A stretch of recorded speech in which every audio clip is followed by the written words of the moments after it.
Hi and welcome to the video. I'm Dame and this is Dame Over, and today we're back in Battlefield 5. I wanted to have a look after having not played multiplayer since the February update to see how things have changed. I wanted to know if the highlighted improvements have actually worked and whether the game has improved enough to bring back those players that have unfortunately given up. So if you find this useful or entertaining, make sure you hit that like button, and if you're new around here and you want to keep up to date with more content, hit that subscribe button as well. So I'm going to start off by saying that I actually had a really fun time getting this footage. My friends and I had a full squad and we were laughing hysterically a lot of the time. Unfortunately though, it was for all the wrong reasons.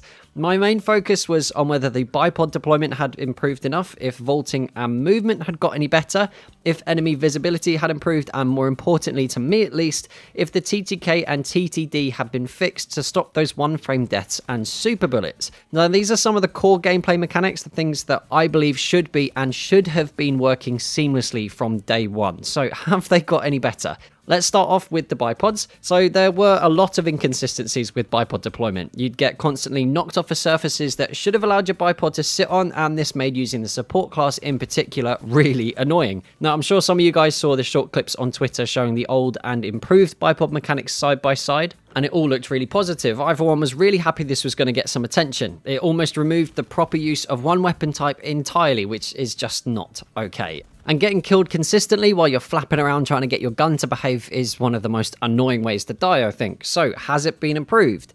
Well, yeah, kinda. I mean, you don't have to be nearly as accurate when you're using a surface to deploy your bipod.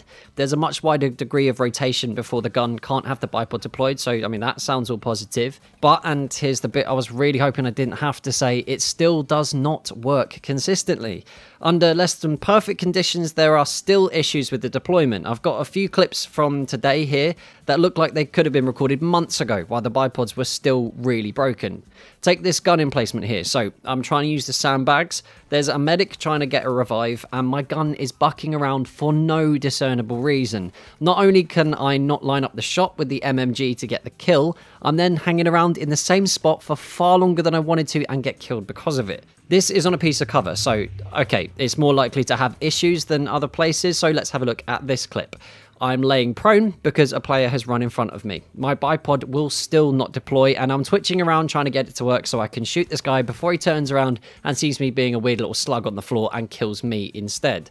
I've also had issues, now this might just be me being a bit thick, so I'll hold my hands up to this one, with certain cover or window frames looking like the bipod should deploy on them and it doesn't work. So from my point of view in this clip, I think while I'm standing, my MMG should deploy on this window frame, but it only does it when I'm crouched. I guess it makes sense because it's quite low down, but when I'm standing next to it, the perspective I have is that it's high enough to deploy the bipod on, but apparently that's not the case. So from my experience today, I'm unfortunately going to have to put a big red X next to the bipod improvements. Hopefully this gets improved again and gets revisited in the future. I mean, I think this is something that they made such a big deal out of, it should absolutely be working 100% all of the time. So anyway, let's move on and we'll look at the movement and vaulting mechanics. So again, there was a really big deal made out of how these things would be improved. There were the side-by-side vids comparing the old and improved vaulting and movement mechanics. This was something that I was really looking forward to being improved. Movement is such a big part of an FPS, and being able to not use any of the movement mechanics properly is just, I think it's not really acceptable. It stops you from being able to play the game in a tactical way and encourages the playstyle that so many people go for now because they can't move around freely, where they just sit on top of a hill and try and pick people off. So again, there were improvements to the amount of accuracy you have to have before you try to vault over an object. You'd be able to do it from far more oblique angles, so jumping over walls when you're under fire would be much more improved, getting through windows and stuff like that. But again, there were still the same old issues happening again and again. I mean, yeah, it had been improved a little bit. But of course, it's been improved a tiny little bit. But this particular clip that you're going to see here. So I stupidly went to go and revive my mate while I didn't know he was still under fire. I jump over these sandbags and go for the revive, realise my mistake. I've turned around trying to jump over these same sandbags that I've just gone around. And there we go. I'm rubbing myself against the sandbags. Just rubbing myself while I'm getting shot in the back. So by the time I'm actually able to initiate the vault over the object, I'm already dead. I think from that experience, it's safe to say that you can chalk this one as being unsuccessful as well. I'm not going to lie, there have been some very slight improvements. Not all of the small stones turn into ice blocks so you don't slip all over the place on every single map. But again, I just think it's too little, far too late. And while we're on the same vein, I'm just going to give a quick note about the visibility. Yeah, there have been some visibility improvements put in the game, but it still is not really good enough. I know the same old argument is going to be that camouflage is a thing and you've got to work harder to spot people. But in a video game, if someone looks like they're blending into the background, it's going to be impossible to hit them. There is simply not enough contrast between the map itself and the players. It's just too difficult to distinguish people, especially if they're deciding to lay prone on the ground. There were a couple of times where I thought, all right, I'm going to try this overpowered tactic. Thought I'd just lay down on the ground and see if people could see me. And it was where I did best for kills. And it's an incredibly boring way to play. I don't want to encourage it at all. But if you want to be impossible to hit and impossible to see, lay down prone on the floor and just wait for people to run past. So for an example, in this clip, I've been killed by this guy with the red beret, and he's crawling all over my body. He's gone round the side of the cover, and I'm describing very specifically to my teammates where this guy is, and they just simply cannot see him because he's blending into the rocks and blending into the cover. But he's got a bright red hat on. How is it that difficult to see them? I was baffled by it, to be perfectly honest, but when I spawned back in, as you can see here, it's just very difficult to see him because of the level of contrast. He looks the same color as the surroundings, so what are you supposed to do in that case? Camouflage is not that good, especially if someone is moving.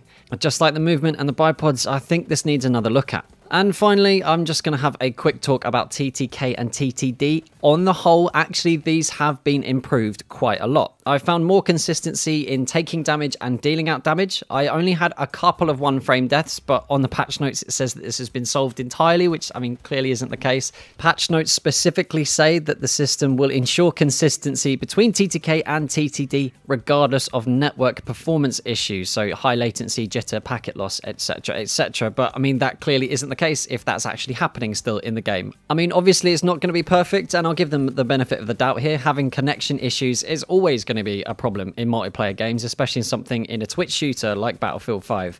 But if you're going to say in the patch notes that it has been fixed across the board regardless of other issues, then that actually needs to be the case. So this is one of the aspects of the February patch that I'm actually going to put a big green tick next to. This is one of the only things I feel has had enough of an improvement to actually notice the difference. So this video has ended up being far longer than I wanted it to be. I felt like there was a lot of important things to say there, to be perfectly honest. I'm hoping that the guys at DICE and EA are really pushing for Firestorm to come out and be absolutely amazing when it does. I think it's going to have to be for people to come back to this game and to consistently stay playing it. So hopefully all of their effort is going into there, which is why we're seeing Battlefield 5 multiplayer suffering a little bit. But I'm still hopeful. I'm still hopeful that it's going to be improved in the future. Unfortunately, with a game like Apex Legends, which is so much fun all the time to play, I don't think they're going to be able to hold on to the player base for very much longer in the current state of the game. But that's just what I think. What do you guys think about the February patch? Make sure you let me know what you think down in the comments below. And here's a quick thank you to those of you guys supporting the channel through Patreon. And we've got a new Dame Operative today, Himmels Rand. Thank you so much, dude. You're absolutely awesome. All of you Dame Operatives are awesome, and honestly, your support is absolutely invaluable. So if you want to become a Dame Operative yourself, there's a link in the description and the pinned comment, where if you want to, you can help support the channel from as little as $1 a month. So if you had a good time, make sure you hit that like button. If you're new around here, hit the subscribe button too. Don't forget the bell button for notifications, and feel free to share this video wherever you like. Till next time, that's Dame over. Peace.